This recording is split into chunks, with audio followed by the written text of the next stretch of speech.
The letter from the bank didn't come with a dramatic knock or a certified mail signature. It came on a Tuesday, wedged between a pizza coupon and a water bill, so ordinary looking that I almost missed it. But when I pulled it out and saw the return address, First National Mortgage Services, Memphis, Tennessee, my stomach dropped before I even broke the seal.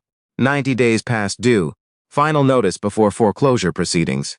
I stood there in my driveway in the cold January air, holding that envelope like it was something alive and dangerous. My name was printed across the top in clean black font. Mason Tillory, 28 years old, former electrician's apprentice, current resident of a 3-bedroom house that was about to stop being mine. If you've ever had a moment where your whole life gets very, very quiet, you know what I mean. Not peaceful quiet. The kind of quiet where you can hear your own heartbeat and it sounds like a countdown. Before I tell you what happened next, I want to ask you something. If this story touches you at all, please take a moment to like this video and subscribe to Mercy Stories. Every time you do that, it helps us keep sharing stories like this one. Stories that remind us that the world still has more good in it than the news ever shows. Now let me take you back to where this really started. 14 months before that envelope showed up, I had a plan. It wasn't a complicated plan, but it was mine, and it felt solid. I'd been working alongside my uncle for 3 years learning residential electrical work, running wire, installing panels, pulling permits. I wasn't licensed yet, but I was close. One more exam. 1 more year of logged hours. The job paid enough to cover my mortgage, my truck payment, and still put a little aside every month. My house was modest, nothing fancy, a vinyl-sided split level in a quiet part of Bartlett just outside Memphis that I'd bought with my dad's help on a down payment when I was 25. It needed work. The kitchen was stuck in 1987 and the master bath had a crack in the tile that I kept meaning to fix, but it was mine, or it was supposed to be. My uncle's name was Dale Tillory. He ran a 2-man operation out of the back of a white Ford van, and for a long time that van felt like the center of my whole world. We did mostly residential work, rewiring old houses, upgrading breaker boxes, running new circuits for kitchen remodels. Uncle Dale wasn't the most talkative man, but he taught me everything I needed to know, and he had more work than the two of us could handle most weeks. Then he got diagnosed, stage 3 colon cancer, right around Thanksgiving. He didn't tell me right away. He kept showing up to jobs looking pale and quieter than usual, and I kept thinking he was just tired. When he finally sat me down in a Waffle House on a Wednesday morning and told me what was going on, I didn't know what to say. We sat there with our coffee going cold, and neither of us could find the right words. He said he was going to have to stop working. Treatments were starting in January. He didn't know how long it would take. The business didn't fold dramatically. It just went quiet. The phone calls that used to come every few days stopped coming. Our regular clients moved on to other contractors. I tried to pick up jobs on my own, but without my license I couldn't pull permits, which meant I couldn't take most of the work legally. I did what I could, handyman stuff, small repairs, helping a neighbor wire a new ceiling fan. But it was nowhere near enough. The mortgage was $1,340 a month. The math got ugly fast. I applied for other jobs. Construction sites, HVAC companies, warehouse positions.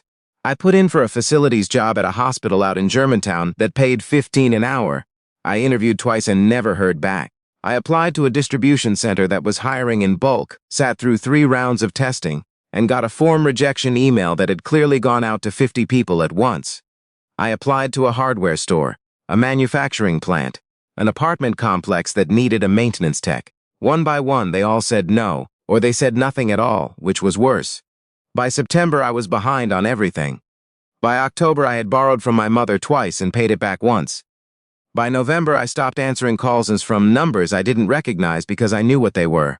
By December, I was eating a lot of peanut butter sandwiches and trying to figure out which bills I could stretch another week without the power getting cut. The foreclosure letter arrived in January, 90 days. I read it 3 times standing in the driveway. Then I folded it back up, put it in my back pocket, and went inside and sat at the kitchen table for a long time without turning on the lights. The refrigerator hummed. A car went past outside. I thought about calling my mom, but I couldn't figure out what I would actually say. I'd been raised to handle things. My dad, Roy Tillory, a man who worked 30 years at a freight company and never once asked anyone for anything he didn't earn, had raised me to believe that if you worked hard and stayed honest, things had a way of working out. I believed that.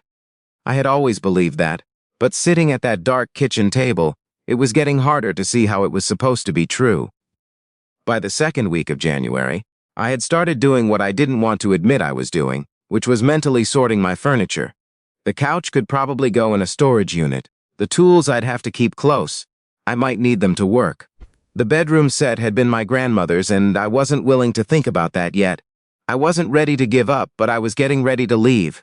There's a difference, and it's a painful one. On a Thursday afternoon, I was out back in the yard trying to winterize the spigots. Some stubborn part of me still wanted to take care of the house even while I was losing it, when my next-door neighbor came through the gap in the fence between our yards. Her name was Roberta Fain. She was in her early 60s, retired with silver-streaked hair she kept pulled back, and a way of moving that made you feel like she was never in a hurry but always getting somewhere. She'd lived next door since before I moved in. We waved when we took the trash out. Sometimes she left tomatoes from her garden on my porch in the summer. We'd never had what I'd call a real conversation. She was carrying 2 mugs. She held one out to me. I took it. It was coffee. Black, which was how I drank it. I don't know how she knew that. She didn't say anything right away. She just stood there in the cold with her own mug, looking at the yard the way people look at things they've been thinking about for a while. Then she said she'd noticed I'd been home a lot. Not accusing, just observing. She said she'd seen the mail I'd been getting. She didn't say she read my mail, just that she'd seen the return addresses on envelopes that fell out of the box when the carrier overstuffed it. She asked if I was doing all right. I opened my mouth to say yes. What came out instead was the truth. I don't know why. Maybe it was the coffee or the cold, or the fact that she asked in a way that didn't leave much room for a polite lie. I told her about Uncle Dale and the business shutting down. I told her about the job applications and the rejections. I told her about the mortgage letter and the 90 days.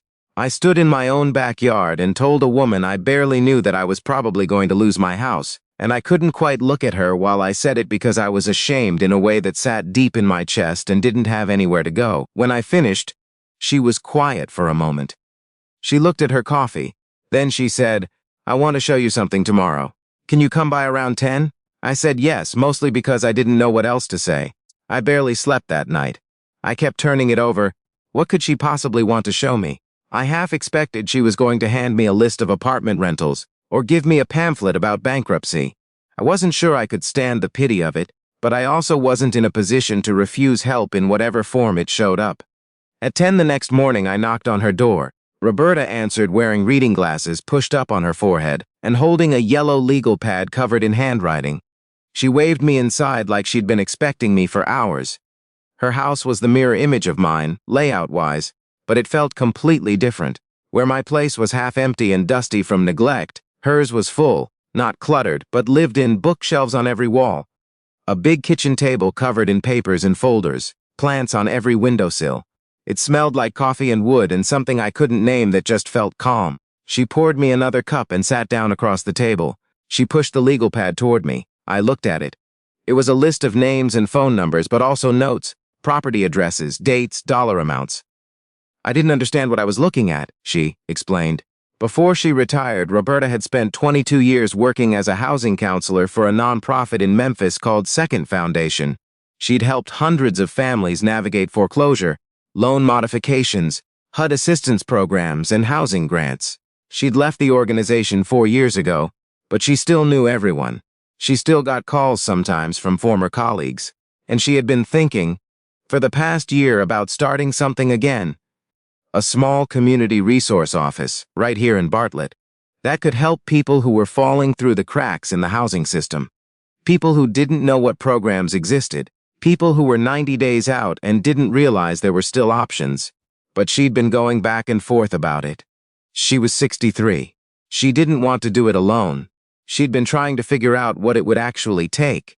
Then she looked at me across the table and said she had a proposition. She told me she would contact the mortgage servicer on my behalf. She knew exactly who to call and what to say, and apply for a forbearance that could pause my foreclosure timeline for up to 6 months while we worked on a longer-term modification. She thought, based on what I'd told her, that I had a strong case for a hardship deferral. She'd walked people through this process dozens of times. In exchange, she wanted me to help her set up the new resource office. Not as a volunteer, as a real partner. She had the knowledge and the connections. What she needed was someone who could handle the practical side, the setup, the logistics, the showing up every day and making things actually happen. I remember the exact feeling I had sitting there. It was something between gratitude and disbelief and a strange, unsettled hope, the kind you don't quite trust yet because it's happened too fast. I asked her why me. Of all the people she could have asked, why the guy next door who couldn't even pay his own mortgage? She took a sip of her coffee, set the mug down. She said, "Because you know what it feels like to be drowning in paperwork you don't understand, in a system that wasn't designed to be easy to navigate. And that's exactly the person I want sitting across the table from people who come to us for help." I didn't have an answer for that. I sat with it for a minute, then I said yes. The next 2 months were unlike anything I'd experienced before, and I'd spent 3 years crawling through attics in August heat-running wire, so that's saying something. Roberta worked the phones like a professional because she was one.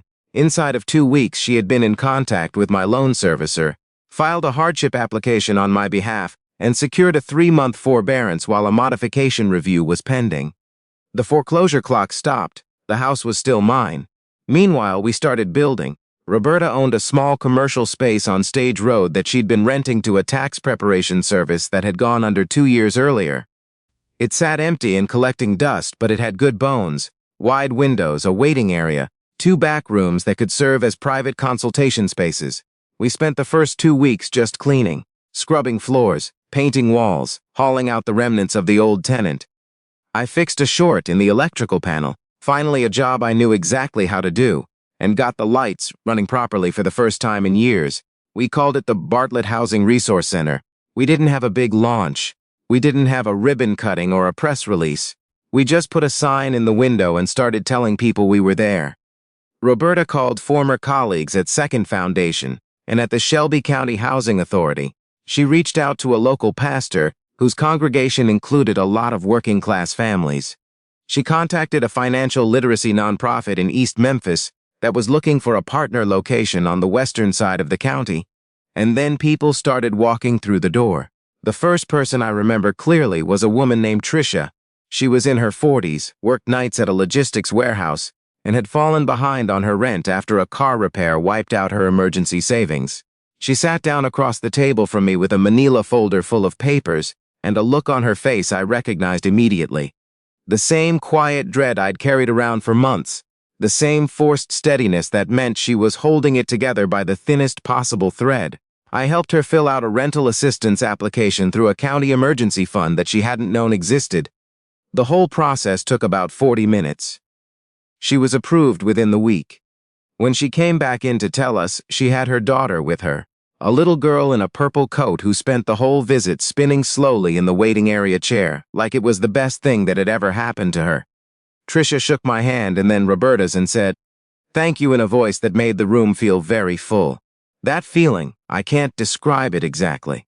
It wasn't triumph. It was something quieter, like something that had been knotted up inside me for a year was finally starting to loosen.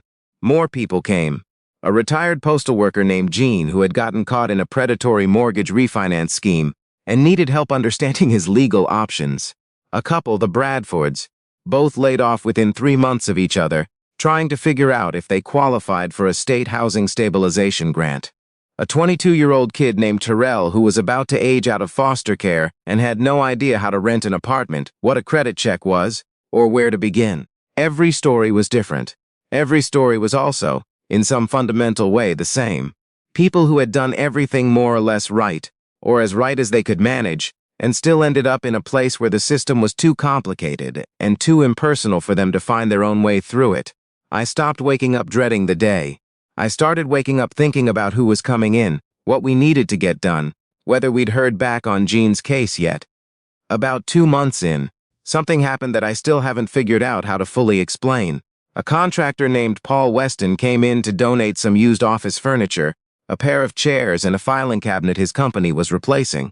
While he and I were carrying the filing cabinet through the back door, we started talking. He asked what my background was. I told him about the electrical apprenticeship, about the years with Uncle Dale. His expression shifted. He told me his company had recently taken on a large commercial contract, a new mixed-use development going up near Midtown Memphis. They were understaffed and needed certified tradespeople, but also experienced apprentice-level workers who could work under a licensed contractor while completing their hours. He asked if I was interested in an interview. 2 weeks later, I was sitting across from his operations manager with my logged hour records and my uncle's letter of recommendation, which Dale wrote from his hospital bed, by the way, in handwriting that shook a little but said everything it needed to say. 3 days after that, I had a job offer, full-time, benefits, a path to completing my license hours within 18 months. I sat in my truck in the parking lot after the interview and called my mom. I didn't say much-ish. I just told her I got it. She went quiet on the other end for a second and then said, "I knew you would, baby." And I had to put the phone down for a minute because I was not prepared for how hard that hit. My loan modification came through about 6 weeks later. The servicer restructured my payments, rolled the past due balance into the back of the loan, and brought my monthly payment down to something I could actually manage on my new salary. The house was officially staying mine. I kept volunteering at the Bartlett Housing Resource Center on Saturdays, even after I started the new job. Roberta eventually brought on a part-time coordinator, a young woman fresh out of a social work program at the University of Memphis who turned out to be extraordinary, and the place kept growing. I want to stop here and ask you something, because this is the part of the story that matters most to me. Before you keep watching, please take a second to leave a comment below. Tell me where you're watching from, and share one time when a stranger, or someone you barely knew, showed up for you in a way you didn't expect. Your story matters. It might be exactly what someone else needs to read today. 2 years after that coffee in the backyard, the Bartlett Housing Resource Center has helped more than 800 families navigate foreclosure prevention, rental assistance, and housing transitions across Shelby County. We've connected people with over $2 million in combined housing assistance funds that existed before we opened, but that most people had no idea how to access. But the thing I keep coming back to, the thing I think about on the drive to work in the morning, is how close it came to going the other way. 90 days. That's how close I was. And in 90 days, the only thing that changed was that a woman I'd waved to across a fence for 2 years came through a gap in that fence with 2 cups of coffee and asked a real question, and that's actually waited for the real answer. Roberta Fain didn't save me with money. She saved me with knowledge, and with the belief that what I'd been through wasn't a character flaw, it was information. Information that could help someone else. She saw something in the worst chapter of my life that I couldn't see yet, which was that it had value, that the people who most need help understanding a complicated system are often the ones who can explain it most clearly once they've made it through. I think about my dad and the things he's taught me about hard work and handling your own. I don't think he was wrong, but I think there's something he didn't know how to teach me, something I had to learn on my own, that accepting help isn't the opposite of handling things. Sometimes it's the only way through. Sometimes the most important thing you can do is stand in a cold backyard and tell the truth to someone who actually wants to hear it. Uncle Dale finished his last round of treatments in March. He's in remission now. Last fall, he came out to the job site in Midtown just to walk the building with me and see what I'd been working on. He stood in the middle of a half-finished floor with exposed conduit running up the walls and nodded slowly and said, "You did good, son. He's not my father, but he's the closest thing to one I've had on a job site, and those 3 words meant more than I know how to say." If this story meant something to you, please share it with someone who's in a hard place right now. Not because they need to hear a happy ending, but because sometimes you need proof that the ground can shift, that 90 days can be a beginning instead of a deadline, that the person who changes everything might already be standing on the other side of your fence, waiting for the right moment to knock. Subscribe to Mercy Stories if you want more. We'll be here, and so will the next story.